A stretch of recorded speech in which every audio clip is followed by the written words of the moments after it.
Yamas and Niyamas, the ethical practice of yoga. I had never really heard about the ethical practice of yoga in depth before, more than clearing your mind and feeling the space around you. Diving into these practices were really eye-opening for me, so I'm going to touch on how they changed my life in just 8 weeks. Nonviolence. On page 33, the concept of trusting others or allowing others to figure out what they need on their own has really taught me how to let go. If a coworker or my children or a friend is doing something I think I may have a better way of doing, but they haven't asked for my opinion, it's easier to just let them learn and be there for support versus being right. Truthfulness. I've touched on this a lot, but this has been probably the most impactful because I never realized I was being dishonest. I knew I struggled with boundaries, but Satya literally showed me the truth. I reflect regularly now, at least daily, on this aspect of my practice. Page 54 talks about the courage of this, and at first, yes, it took a lot of courage, but now it really brings me peace because I know I am truly being honest with myself and being honest with others. Non-stealing. Stealing from myself, so page 66 and 67, has really caused me to reflect on my life, taking away the joy and enthusiasm for life because of the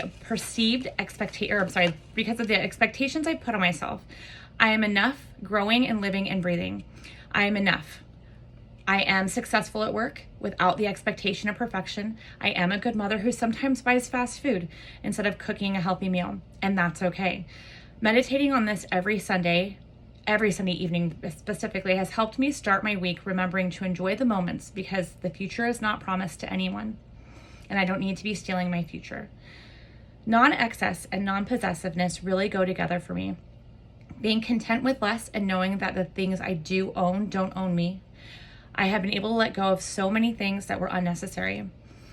I integrate this into my daily practice. Is this necessary? Does this have power over me? The amount of things I have purged is so freeing. Purity. This is where I focus a lot on my pranayamas. Specifically, I'm going to butcher these names, Kapalabhati and Bhastrika, probably my two favorite for purifying my body, and I practice them every other day or so. On page 110, when Adele is talking about removing expectations and ideals from a moment or from people to really be purely with that space, it really changed how I interact with people, especially with my daughter and my high-strung coworker. When I removed my expectations from them, I could be with them in any moment and find peace and joy instead of irritation.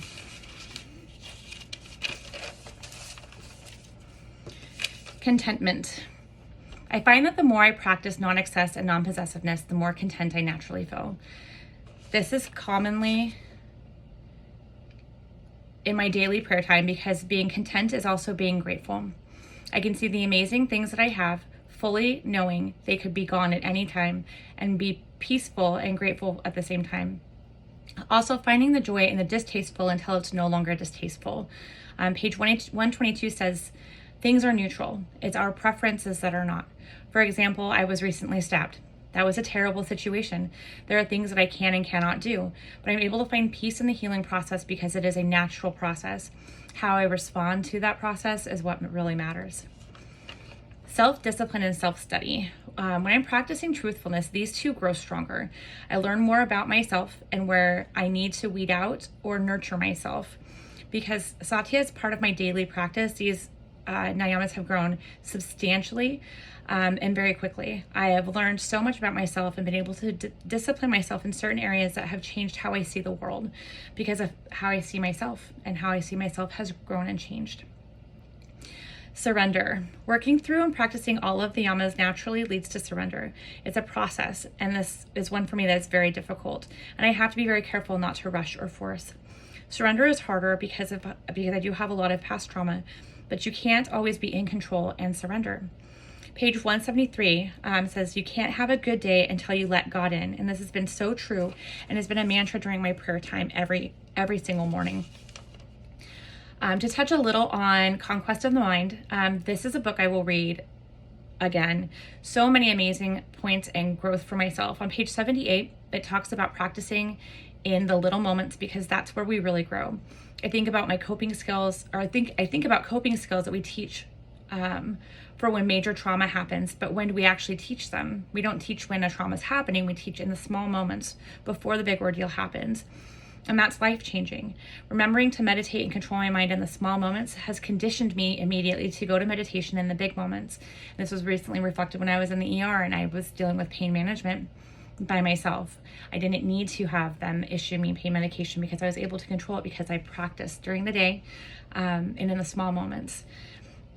So these 2 books and all of the jewels in them have really opened my eyes to a whole world of wonder.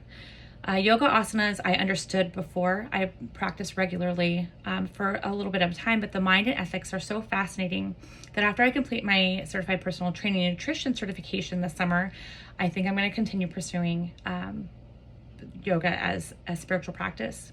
It's just really inspiring.